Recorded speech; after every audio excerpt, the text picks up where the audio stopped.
Hi everyone. आप में से कुछ लेडीज़ ने रिक्वेस्ट करी है कि डायबिटीज़ इन प्रेगनेंसी पे वीडियो बनाइए, यानी कि अगर प्रेगनेंसी में डायबिटीज़ हो जाए या किसी को ऑलरेडी डायबिटीज़ है वो प्रेग्नेंट हो जाए तो क्या करना चाहिए, क्या प्रॉब्लम्स होती हैं। तो क्योंकि बहुत लंबा टॉपिक है तो मैंने इसको 2 पार्ट्स में डिवाइड करा है। ठीक है, बहुत पहले मेरा वीडियो आ चुका है डायबिटीज़ इन प्रेगनेंसी पे, बट अब क्योंकि आप लोग सब नए हैं चैनल पर तो आपके लिए मैं नया वीडियो बना रही हूँ। राइट, तो इसको एंड तक जरूर देखिएगा। इस वीडियो में हम डिस्कस करेंगे डायबिटीज़ कितने टाइप की होती है और क्या परसेंटेज होती है, क्या रिस्क होता है माँ और बच्चे को। अगले में हम डिस्कस करेंगे कि इसको मैनेज कैसे करना है, इसको डायग्नोज कैसे करते हैं। ओके,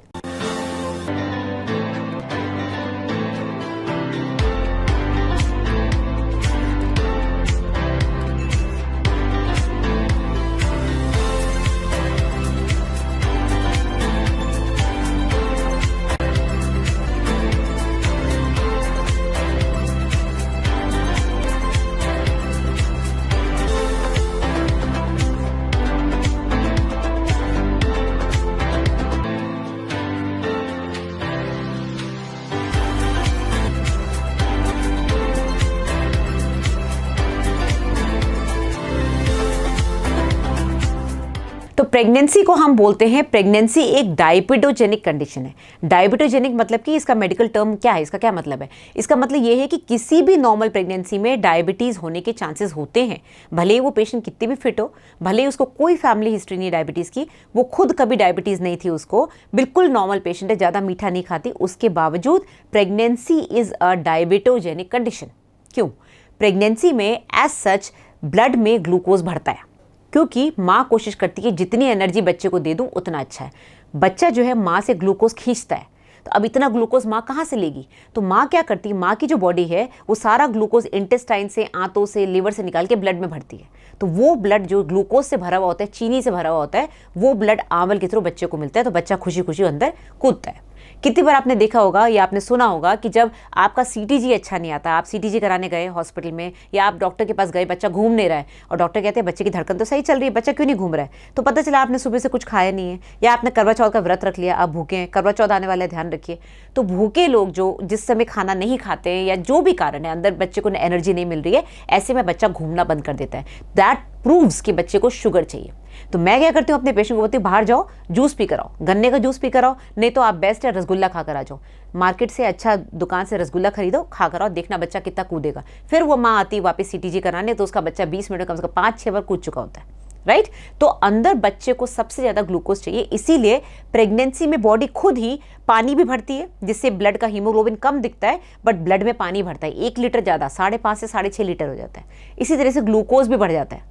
और बॉडी में इंसुलिन, क्योंकि आपका पैंक्रियाज है, आपके अंदर जो ऑर्गन है पैंक्रियाज, जिसकी वजह से डायबिटीज़ होती है, अगर वो काम ना करे, अगर ग्लूकोज बढ़ेगा तो पैंक्रियाज में इंसुलिन भी निकलेगा। इंसुलिन कोशिश करेगा कि भाई ग्लूकोज को कम करूं, माँ को डायबिटीज़ ना हो जाए। लेकिन प्रेगनेंसी में जो बाकी टिश्यूज़ हैं, जो ऑर्गन्स हैं, वो इंसुलिन का बात ही नहीं सुनते, तो इंसुलिन रेजिस्टेंस हो जाता है।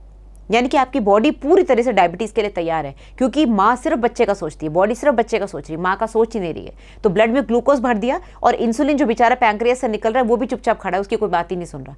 तो वो इंसुलिन उस ग्लूकोज को डाइजेस्ट नहीं कर पाता, इसलिए बॉडी में इंसुलिन भी बढ़ता है, बॉडी में ग्लूकोज भी बढ़ता है। राइट, तो अब ये ग्लूकोज क्या करेगा, ये ग्लूकोज आपकी यूरिन से निकलना शुरू हो जाएगा, तो आपको ग्लाइकोसूरिया हो जाएगा। अब नॉर्मली जो नॉन प्रेग्नेंट लेडी है उसमें 180 मिलीग्राम %, यानी कि आपके अगर ब्लड में 180 मिलीग्राम शुगर है पर डेसीलीटर, तो वो उस यूरिन में आएगा। यानी कि आपकी किडनी के लिए जो क्रिटिकल जो वैल्यू है वो 180 है।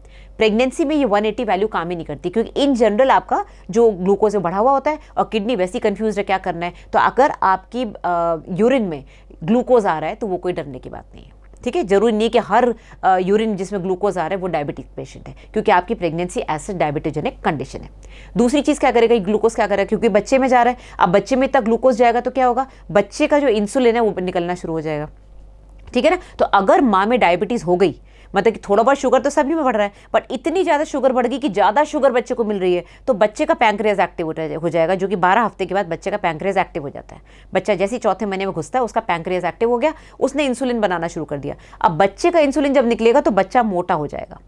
जिस पेशेंट में आपने देखा होगा जिसको इंसुलिन रेजिस्टेंस है, जैसे पीसीओडी के पेशेंट में ब्लैक ब्लैक धब्बे बनते हैं ना नेक पे, यहाँ पर, और साथ में हम आपको मेटफॉर्मिन देते हैं। पीसीओडी में मेटफॉर्मिन क्यों देते हैं? क्योंकि आपकी बॉडी में इंसुलिन रेजिस्टेंस हो गया, इंसुलिन का कोई बात ही नहीं सुन रहा है। वो ग्लूकोज को डाइजेस्ट नहीं कर पा रहा है, इस वजह से आपकी बॉडी मोटी हो रही है। सिमिलरली जो बच्चे होते हैं, जो बच्चा पेट के अंदर है, अगर उसकी बॉडी में इंसुलिन ज़्यादा बनेगा, इंसुलिन को हम बोलते हैं एनाबॉलिक हार्मोन। एनाबॉलिक यानी कि बॉडी को मोटा करता है, ये बॉडी में फैट डिपॉजिट करता है, और कैटाबॉलिक के अगेंस्ट काम करता है। कैटाबॉलिक यानी कि बॉडी को तोड़ना, बॉडी को पतला करना, राइट। तो बॉडी को जो चीज़ मोटी करती है वो होती है एनाबॉलिक हार्मोन। तो इंसुलिन जब जब बढ़ेगा बच्चा मोटा होगा, इसीलिए डायबिटिक बच्चे मोटे होते हैं, मैक्रोसोमिया होता है। और ऐसे बच्चों को डिलीवरी के समय दिक्कत आती है, कभी शोल्डर फंस जाता है, कभी सिजेरियन करना पड़ता है, कभी फॉरसेप्स से वेंटूस से निकालना पड़ता है। तो ये 2 प्रॉब्लम्स माँ को आती है जब जब उसको डायबिटीज़ होती है। ग्लूकोज बढ़ता है, यूरिन में आता है और बच्चे में जाता है, राइट। अब ये कब ज़्यादा होता है? सबसे ज़्यादा इंसुलिन रेजिस्टेंस देखा गया है 6 से 7वें महीने के बीच में, यानी कि 24 से 28वें हफ्ते के बीच में।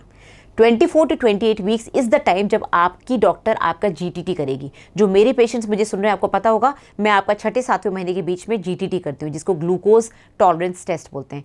पहले हम आपको भूखे पेट बुलाते थे कि भाई भूखे पेट आना, सुबह कुछ नहीं खाना, पानी पी के आना, फिर आपकी फास्टिंग शुगर होता था, फिर आपको ग्लूकोज पिलाते थे 75 ग्राम्स, फिर बोलते थे 2 घंटे बाद वापस आना, 2 बार टेस्ट होगा, 1 घंटे बाद, 2 घंटे बाद। अब ये सब खत्म कर दिया क्योंकि प्रेग्नेंट लेडी को इतनी देर भूखा रखना मेडिकल साइंस कहती है अच्छा नहीं है। तो अब जो लेटेस्ट गाइडलाइंस है वो ये कहती है कि प्रेग्नेंट लेडी का 6 से 7वें महीने के बीच में जीटीटी ग्लूकोज टॉलरेंस टेस्ट करना है, लेकिन भूखे पेट नहीं बुलाना है। जो खा के आना है खाओ।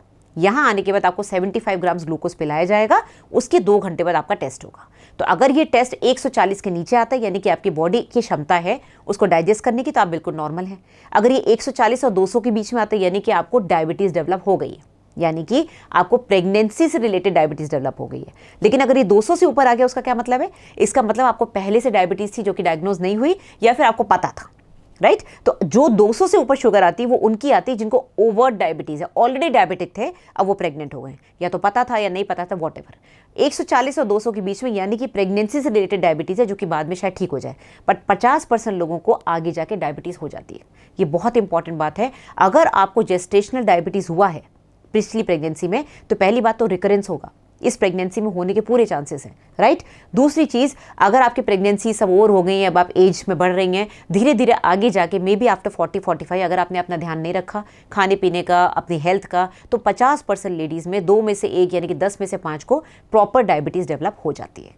बच्चे में क्या चांसेस होते हैं कि उसको डायबिटीज़ हो जाए? अगर माँ को डायबिटीज़ है, ये बड़ा उल्टी बात बोल रही हूँ मैं, अगर माँ को डायबिटीज़ है तो बच्चे में सिर्फ 1 से 3% चांस होता है, यानी कि 100 में से 3 या कोई 1 बच्चा या 2 बच्चे। लेकिन अगर फादर को डायबिटीज़ है, फादर को डायबिटीज़, ये रिस्क डबल हो जाता है। यानी कि अगर फादर को डायबिटीज़ है, क्योंकि उसके जीन्स भी बच्चे में हैं, तो भले ही वो बच्चा पेट में 9 महीने माँ के साथ है, लेकिन निकलने के बाद 6% चांस होते हैं, 100 में से 6 बच्चों को डायबिटीज़ हो सकती है। और अगर माँ और बाप दोनों, यानी कि मदर फादर दोनों डायबिटिक हैं, तो 20% चांस होते हैं, 100 में से 20, राइट। 20% चांसेस होते हैं कि बच्चे को डायबिटीज़ हो जाए। ये बहुत इंपॉर्टेंट है ना। डायबिटीज़ की इंसिडेंस क्या है? हमारी कंट्री को कहते हैं डायबिटिक कंट्री है, इट्स अ डायबिटिक स्टेट। इसलिए अमेरिकन गाइडलाइंस जो हम फॉलो करते हैं, हम डॉक्टर्स अमेरिकन या यूके की गाइडलाइंस फॉलो करते हैं, वो कहते हैं इंडिया में मत देखो कि उसको हाई रिस्क है कि नहीं, मोटी है, पतली है, पिछला बच्चा में उसको जेस्टेशन डायबिटीज़ हुआ कि नहीं हुआ, पिछला बच्चा बहुत मोटा तो नहीं था, या फैमिली हिस्ट्री है, कुछ नहीं। आपको हर पेशेंट का जीटीटी करना है, क्योंकि हमारी कंट्री में जो हम खाना खाते हैं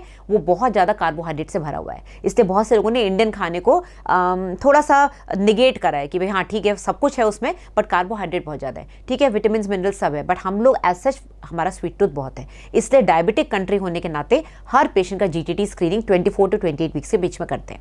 इंसिडेंस डायबिटीज़ का 1% से लेके 14% है, डिपेंड करता है किस कंट्री में क्या खा रही है वो, राइट। इंडिया में भी बहुत बड़ी कंट्री है, बहुत से लोग सिर्फ प्रोटीन पे ज़्यादा जोर देते हैं, कुछ लोग बहुत ज़्यादा मीठे पे जोर देते हैं, सबकी कास्ट पे डिपेंड करता है, कहाँ रहते हैं उस पर डिपेंड करता है। इसलिए 1% से लेकर 14% तक इसका इंसिडेंस होता है। पर खुशी की बात यह है कि 90% चांसेस हैं कि जीडीएम होता है, यानी कि जेस्टेशनल डायबिटीज़ होता है। ये प्रॉपर ओवर डायबिटीज़ नहीं होता। अगर आप ध्यान रखेंगे तो आगे जाके आपको जो 50% रिस्क होता है आप उससे बाहर निकल जाएंगे, ठीक है।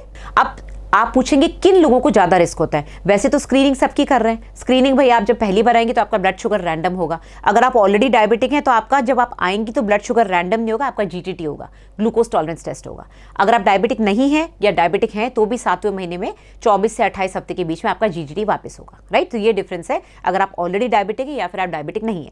अब रिस्क किन को ज़्यादा है, या तो जिनका ऑलरेडी वेट बहुत ज़्यादा है, BMI हाई है, यानी कि BMI 25 से ज़्यादा है, या फिर एज 40 के ऊपर है, जो लोग ओल्ड एज में या फिर लेट मैरिज है, एल्डरली प्राइमीज हैं, या फिर ओल्ड एज में बच्चा पैदा करते हैं, उनको डायबिटीज़ के चांसेस ज़्यादा होते हैं। PCOD ऑलरेडी इंसुलिन रेजिस्टेंस चल रहा है, तो उसमें अगर आप प्रेग्नेंट हो गई तो फिर उसमें डायबिटीज़ के चांसेस ज़्यादा हैं। आपको ब्लड प्रेशर है, आपको कोई हार्ट डिजीज़ है, आपको फैमिली हिस्ट्री है डायबिटीज़ की, राइट। फैमिली हिस्ट्री अगर डायबिटीज़ की है तो पूरे चांसेस होते हैं कि आपको इस प्रेगनेंसी में, भले आपको वैसे डायबिटीज़ ना हो बट प्रेगनेंसी में डायबिटीज़ हो जाए। साथ ही अगर इस प्रेगनेंसी में आपको बार बार कैंडिडियल इन्फेक्शन हो रहा है, आपको बार बार वेजाना में इन्फेक्शन हो रहा है, डर्टी डिस्चार्ज आ रहा है और डॉक्टर बोल रहे हैं आपको फंगल इन्फेक्शन हुआ है, हम आपको टैबलेट नहीं दे सकते, बच्चे को नुकसान करेगी, हम आपको लोकल क्रीम्स दे रहे हैं, बार बार अगर फंगल इन्फेक्शन हो रहा है तो पूरे चांसेस हैं कि आपको कहीं ना कहीं डायबिटीज़ का अंश है। या फिर आपके बार बार यूरिन में ग्लूकोज आ रहा है, थोड़ा बहुत ग्लूकोज आता है, मैंने आपको बताया किडनी थोड़ी कंफ्यूज हो जाती है, बट बार बार आ रहा है तो चांसेस हैं। साथ ही अगर आपकी सोनोग्राफी बार बार आ रहा है कि आपके पेट में पानी ज़्यादा है, तो डॉक्टर आपका GTT जरूर करेंगे। वो सब कुछ नॉर्मल आ रहा है तो फिर उसको छोड़ देंगे, क्योंकि पेट में पानी ज़्यादा होने का कारण सिर्फ डायबिटीज़ नहीं, बहुत सारा है, और इस पर वीडियो आ चुका है। अगर आपका HbA1c डॉक्टर ने कराया, जो कि रूटीन में नहीं कराते हैं, बट अगर HbA1c कराया तो उसकी नॉर्मल वैल्यू 6 होती है, 6.5 के अबव चला गया यानी कि सही में डायबिटीज़ है। बट अगर वो 5.7 और 6.2 के बीच में है तो यानी कि आप थोड़ा सा हायर साइड में है, क्योंकि एक्चुअल वैल्यू तो 4 और 5.5 तक होनी चाहिए। जहां वो 5.5 को क्रॉस करा प्रेगनेंसी में, तो फिर आपको चांसेस है कि आप आगे जाके जेस्टेशनल डायबिटिक हो सकते हैं। अब ये तो हो गई इस प्रेगनेंसी की बात।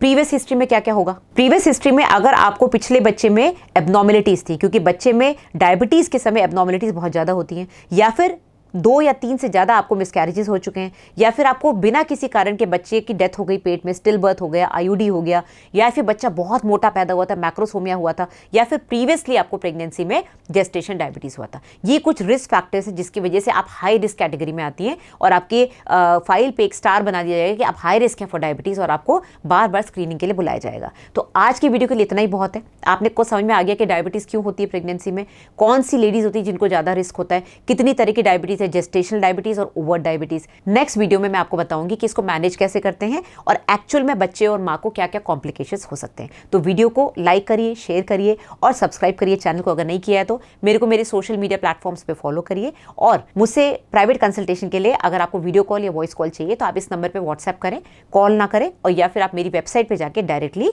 बुक कर सकते हैं consultation. Thank you very much.